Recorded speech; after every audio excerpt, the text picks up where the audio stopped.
Good afternoon friends. Free lecture series of the શલ્યતંત્ર આપણે મોટાભાગના ટોપિક કવર કર્યા. ત્યારબાદ હવે એક નવી લેક્ચર સિરીઝ લઈને આવી રહ્યા છીએ, free lecture series of the surgery. શલ્યતંત્રનો જ એક ભાગ છે પેપર 2 પાર્ટ એ અને પાર્ટ બી. એની અંદર ઘણી બધી મોડર્ન ડિઝીઝ વિશે વાત કરવામાં આવી છે અને એમાં પેપર 2 પાર્ટ બીના એક ટોપિક વિશે આજે આપણે વાત કરવા જઈ રહ્યા છીએ અને એ છે હર્નિયા. તો હર્નિયાની અંદર શું કીધું છે? તો હર્નિયા એટલે શું? તો કે હર્નિયાનો મતલબ એક સિમ્પલ એમને કીધો છે કે રપ્ચર થવું અથવા તો પછી ટીયર થવું. હર્નિયા મીન્સ રપ્ચર ઓર ટીયર, સિમ્પલ કીધું. એટલે કે કોઈ પણ એબ્ડોમિનલ વોલ જે છે અથવા તો પેરિટોનિયમની વોલ જે છે એ તૂટવી અને અંદર રહેલું દ્રવ્ય જે છે બહાર આવવું, એને શું કહેવાય? હર્નિયા કહેવાય. સિમ્પલ આપણે ઉદાહરણ દ્વારા સમજીએ તો આપણે જેલી હોય, કોલગેટ ઓકે. તો એ કોલગેટ જે છે એ કોલગેટને આપણે શું કરીએ, બંને સાઈડ પકડી અને બંને સાઈડથી જો પ્રેશર આપશું અને જો મે બી ચાન્સ જો વચ્ચેથી કોલગેટ તૂટે કોઈ પણ એની સરફેસ ઉપરથી અને જે કોલગેટ ત્યાંથી બહાર આવે તો એ કન્ડિશન શું થઈ ગઈ? હર્નિયા થઈ ગઈ. તો એ જ કન્ડિશન આપણા શરીરની ઉત્પન્ન થાય છે કે એબ્ડોમિનલ વોલ છે, પેરિટોનિયલ વોલ છે, જ્યારે એના ઉપર પ્રેશર જે છે અંદરના દ્રવ્યનું શું થાય? વધી જાય. ત્યારે અંદરના દ્રવ્યનું ધારો કે પ્રેશર વધી ગયું, બરોબર છે, અંદરના દ્રવ્યનું પ્રેશર વધી ગયું તો અંદરનું દ્રવ્ય જે છે એ પ્રોટ્રુડ આઉટ થશે અને એબ્ડોમિનલ વોલ અથવા તો પેરિટોનિયમ વોલની શું થશે? બહાર આવી જશે. અને આને શું, કઈ કન્ડિશન કહેવામાં આવે છે? હર્નિયા કહેવામાં આવે છે. આને જ કહેવામાં આવે છે હર્નિયા કહેવામાં આવે છે. તો આપણે હર્નિયા વિશે માહિતી મેળવી કોમન. હવે આપણે એક આકૃતિ દ્વારા સમજીએ તો જો આ થઈ ગઈ એબ્ડોમિનલ વોલ, જ્યાં જ્યાં કર્સર ફરે છે ત્યાં જુઓ. તો આ થઈ ગઈ એબ્ડોમિનલ વોલ. હવે આ એબ્ડોમિનલ વોલ જે છે ત્યાંથી હવે અંદરથી જે દ્રવ્ય હતું બધું એ શું થયું? પ્રોટ્રુડ આઉટ થયું, બહારની સાઈડ આવ્યું. એબ્ડોમિનલ વોલને બ્રેક કરીને, રપ્ચર કરીને, ટીયર કરીને એ દ્રવ્ય બહાર આવ્યું અને એને શું બનાવી? આખી તો કે એને બહાર આવી આખી બોડી બનાવી, એને ફંડસ બનાવ્યું અને આ જે કન્ટેન્ટ બહાર આવ્યું એને શું કહેવાય? હર્નિયલ કન્ટેન્ટ. બહાર આવેલું કન્ટેન્ટને હર્નિયલ કન્ટેન્ટ કહેવાય. આ જે ભાગ છે એબ્ડોમિનલ કન્ટેન્ટની નજીકનો સાંકડો ભાગ એને નેક ઓફ ધ શેક કહેવાય. વચ્ચેનો જે મેઇન ભાગ છે એને બોડી ઓફ ધ શેક કહેવાય અને જે ટોચનો ભાગ છે એને ફંડસ ઓફ ધ શેક કહેવામાં આવે છે. તો આપણે હર્નિયા વિશે સામાન્ય સમજૂતી મેળવી. હવે એની ડેફિનેશન સમજવી જોઈએ. તો abnormal protrusion of the viscous, અંદરનું જે દ્રવ્યની વાત કરતા હતા એને શું કહેવાય? તો એને વિસ્કસ કહેવાય. એબનોર્મલ એટલે કે કોઈ પ્રાકૃત નથી પરંતુ વિકૃત થયું છે. વિકૃત થઈ પ્રેશરના કારણે જે છે એબ્ડોમિનલ વોલને તોડ્યું છે. એબનોર્મલ પ્રોટ્રુઝન એટલે બહાર આવેલું of the viscus through the cavity means the peritoneal cavity or the abdominal cavity with impulse on coughing. અને જ્યારે પણ આપણે કફિંગ એટલે ઉધરસ ખાઈએ ત્યારે શું થાય? એની અંદર ઇમ્પલ્સ આવે. તે જે છે પોતાનું પ્રોજેક્શન જે છે બહારની તરફ આપણને એનું દેખાય. એટલે કે સામાન્ય વાત કરીએ તો ઉધરસ ખાઈએ ને ત્યારે આપણને જે જગ્યાએ હર્નિયલ કન્ટેન્ટ બહાર આવ્યું ને ત્યારે ઉધરસ ખાતી વખતે તે કન્ટેન્ટ આપણને ત્યાં આગળ બહારની તરફ આપણને પ્રોજેક્ટ થાય કે ભાઈ ત્યાં કંઈક પેથોલોજી છે એવું બહારથી આપણે જાણી શકીએ. તો એને શું કહેવાય? With impulse on coughing. With impulse on કફિંગનો મતલબ જ એ કે જ્યારે કફિંગ કરીએ, આપણે ઉધરસ ખાવાનું કહીએ દર્દીને, ત્યારે જે જગ્યાએ એને હર્નિયા હોય ને એ કન્ટેન્ટ શું થાય? બહાર આવે. કન્ટેન્ટ બહાર આવે. જેટલી વાર ઉધરસ કરીએ એટલી વાર બહાર આવે, અંદર જાય. બહાર આવે એટલે આપણને તે જગ્યાએ પ્રોજેક્શન જોવા મળે. તે જગ્યાએ થોડું આમ શું જોવા મળે? કંઈક કે આવી રહ્યું છે, કંઈક અંદરથી જે છે પ્રેશરના કારણે બહાર આવી રહ્યું છે. એટલે વિથ ઇમ્પલ્સ ઓન કફિંગ એને કહેવાય. અને એને શું કહેવામાં આવે છે? હર્નિયા કહેવામાં આવે છે. તો હર્નિયા એટલે શું? Abnormal protrusion of the viscus through the cavity or the abdominal wall or the peritoneum wall with impulse on coughing. આ બહુ જરૂરી છે. With impulse on coughing is known as the hernia. એનું ક્લાસિફિકેશન શું છે? તો કે ઇન્ટરનલ હર્નિયા પણ હોય અને એક્સટર્નલ પણ હોય. ઇન્ટરનલ હર્નિયા ક્યાં જોવા મળે? તો ઇન્ટરનલ હર્નિયા ઇન્ટરવર્ટેબલ ડિસ્કમાં જોવા મળે. જે વર્ટિબ્રાની વચ્ચેની ડિસ્ક છે તે શું થાય? તો એ ડિસ્ક જે છે બંને બાજુથી જો ડિસ્ક દબાય તો એ ડિસ્ક દબાવવાને કારણે બંને બાજુથી દબાય તો બહારની તરફ જે છે બેકની અંદર શું થાય છે? એ ડિસ્ક બહાર આવે છે. આવી રીતે ધારો કે આ બે સ્પાઇન થઈ ગઈ. ઓકે, આ બે સ્પાઇન થઈ ગઈ.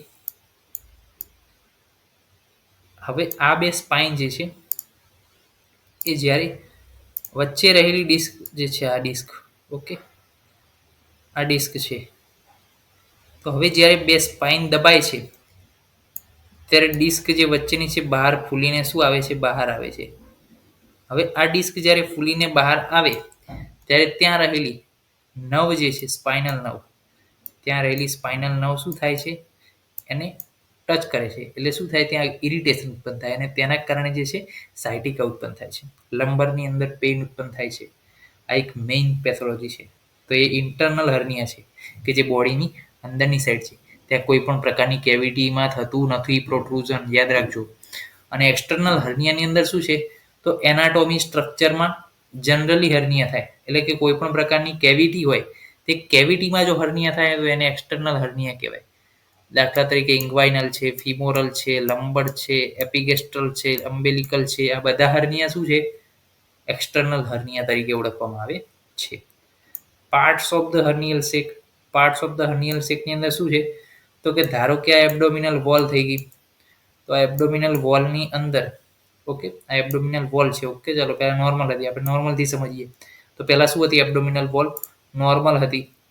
એ નોર્મલ એબ્ડોમિનલ વોલની અંદર શું ભર્યું હતું? બધું દ્રવ્ય ભર્યું હતું. ઓકે, આ બધું દ્રવ્ય ભર્યું હતું. હવે આ દ્રવ્ય જ્યારે પ્રેશર આવ્યું અંદરથી, કોઈ પણ પ્રકારનું ભાર વધારે ઉપાડ્યો અથવા તો કોઈ પણ પ્રકારનો જે છે શ્રમ વધારે કર્યો, ત્યારે શું થાય છે?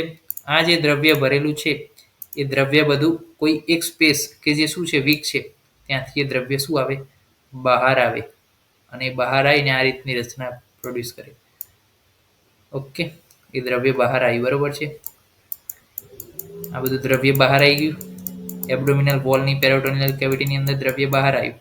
તો હવે આ જે દ્રવ્ય છે એ શું છે? હર્નિયલ કન્ટેન્ટ. આ ભાગ જે હર્નિયલ નેક કહેવાય, જે હર્નિયાની નેક કહેવાય. પછી આ જે છે ફંડસ ઓફ ધ સેક, આ નેક ઓફ ધ સેક, આ બોડી ઓફ ધ સેક, આ શું હતી? Abdominal wall. અને અંદરનું છે વિસ્કસ જે છે હર્નિયલ કન્ટેન્ટ તરીકે ઓળખવામાં આવે છે. તો સેક, કવરિંગ અને કન્ટેન્ટ. તો સેક આપણે જોઈ કે સેક આ બધી છે. ઓકે, કે જે પેરિટોનિયમનો શું છે? ભાગ છે. જે માઉથ, નેક, બોડી અને ફંડસ. આ માઉથ કહેવાય, આ નેક કહેવાય, આ ફંડસ કહેવાય અને આ બોડી કહેવાય. કવરિંગ. તો કવરિંગ શેના દ્વારા હોય? તો આ જે છે, આ એબ્ડોમિનલ વોલ જે છે ને એના દ્વારા જ આખું કવરિંગ હોય. ઓકે, આવી રીતના સમજાવું કે ધારો કે અહીંથી આ એબ્ડોમિનલ વોલ હતી, બરોબર છે, આ તૂટ્યું, ત્યારબાદ એબ્ડોમિનલ વોલ એને કવર તો કરશે જ પાછી. ઓકે, આ રીતના. તો એબ્ડોમિનલ વોલ દ્વારા અથવા ફેટી ટિશ્યુથી કવર થયેલું હોય. અને કન્ટેન્ટ તો કે ઇન્ટેસ્ટાઇન, ઓમેન્ટમ અને ફેલોપિયન ટ્યુબ નું કન્ટેન્ટ પણ હોઈ શકે છે. આ બધું જે છે એ કન્ટેન્ટ છે. તો પાર્ટ ઓફ ધ હર્નિયલ સેકના આપણે જોયું સેક, કવરિંગ અને કન્ટેન્ટ. સેકના પણ પાર્ટ હતા, એના વિશે પણ આપણે ચર્ચા કરી. હવે મેઇન મહત્વનો મુદ્દો આવ્યો કે ઇન્ગ્વાઇનલ લિગામેન્ટ, ઇન્ગ્વાઇનલ કેનલ અને મહત્વનો ટ્રાયેંગલ, હેઝલબીચ ટ્રાયેંગલ. હેઝલબીચ ટ્રાયેંગલનું નામ પડે એટલે તરત જ હર્નિયા ક્લિક થવો જોઈએ. તો ઇન્ગ્વાઇનલ લિગામેન્ટ છે શું? તો એના વિશે આપણે વાત કરીએ કે ઇન્ગ્વાઇનલ લિગામેન્ટમાં ધારો કે આ થઈ ગયું એન્ટિરિયર સુપિરિયર ઇલિયાક સ્પાઇન અને આ થઈ ગયું પ્યુબિક ટ્યુબરકલ. ઝૂમ કરીએ છે તો કે જો આ એન્ટિરિયર સુપિરિયર સ્પાઇન થઈ ગયો રહ્યો અને નીચેની તરફ પ્યુબિક ટ્યુબરકલ. એ બંનેની વચ્ચે જે જોડતો લિગામેન્ટ જે છે, રાઉન્ડ લિગામેન્ટ, એને શું કહેવામાં આવે છે? ઇન્ગ્વાઇનલ લિગામેન્ટ કહેવામાં આવે છે. અહીંયા જુઓ, હવે એન્ટિરિયર સુપિરિયર ઇલિયાક સ્પાઇન અને પ્યુબિક ટ્યુબરકલ, એની વચ્ચે રહેલો લિગામેન્ટ એટલે ઇન્ગ્વાઇનલ લિગામેન્ટ. હવે આપણે વાત કરીએ ઇન્ગ્વાઇનલ કેનાલની. તો ઇન્ગ્વાઇનલ કેનાલ શું છે? તો ઇન્ગ્વાઇનલ લિગામેન્ટ ઉપર રહેલી જે કેનાલ છે એને શું કીધી છે? ઇન્ગ્વાઇનલ. ઇન્ગ્વાઇનલ લિગામેન્ટ ઉપર જે આની ઉપર જે છે ને કેનાલ, એને શું કીધી? ઇન્ગ્વાઇનલ કેનાલ કીધી. જોઈ લઈએ. અરે ઓકે, તો આપણે જોયું હતું અહીંયા હતું ઉપર એન્ટિરિયર સુપિરિયર ઇલિયાક સ્પાઇન, અહીંયા પ્યુબિક ટ્યુબરકલ, એની વચ્ચે જે આ બધી જે છે કેનાલ છે. ઓકે, આ જુઓ કેનાલ દેખાય છે, તો એને શું કહેવામાં આવે છે? ઇન્ગ્વાઇનલ કેનાલ કહેવામાં આવે છે. છેક નીચે તરફ જાય છે. આ ઇન્ગ્વાઇનલ કેનાલ છે. ક્યાંની ક્યાં વચ્ચે છે? તો કે એન્ટિરિયર સુપીરિયર ઇલિયક સ્પાઇન અને વ્યૂ ટ્યુબરકલની વચ્ચે છે. ઇન્ગ્વાઇનલ લિગામેન્ટની ઉપર છે. તો ઇન્ગ્વાઇનલ કેનાલ છે. અને હેઝલ બીચ ટ્રાયંગલ એ શું છે? તો હેઝલ બીચ ટ્રાયંગલને આ રીતના યાદ રાખો. તો હેઝલ બીચ ટ્રાયંગલમાં આપણે આવી રીતના ટ્રાયંગલ દોરતો એક, અને એની અંદર આપણે સામાન્ય રીતે સમજી જઈએ તો સુપીરિયર મીડિયલી રેક્ટસ સીટ છે, ઇન્ફિરિયરલી ઇન્ગ્વાઇનલ લિગામેન્ટ છે, અને લેટરલી જે છે ઇન્ફિરિયર એપિગેસ્ટ્રિક વેસલ છે. અને આપણે આપણા શરીરની અંદર જ સમજશું તો વધારે ખ્યાલ આવશે કે સુપીરિયર મીડિયલી શું હોય, તો રેક્ટસ સીટ, ઇન્ફિરિયર ઇન્ગ્વાઇનલ લિગામેન્ટ અને ઇન્ફિરિયર ગેસ્ટ્રિક વેસલ જે છે એ લેટરલ ઉપર પ્રેઝન્ટ હોય છે. રિંગ કેટલી હોય? તો કે બે પ્રકારની રિંગ હોય. એક ડીપ રિંગ હોય અને એક એક્સટર્નલ સુપરફિશિયલ રિંગ હોય છે.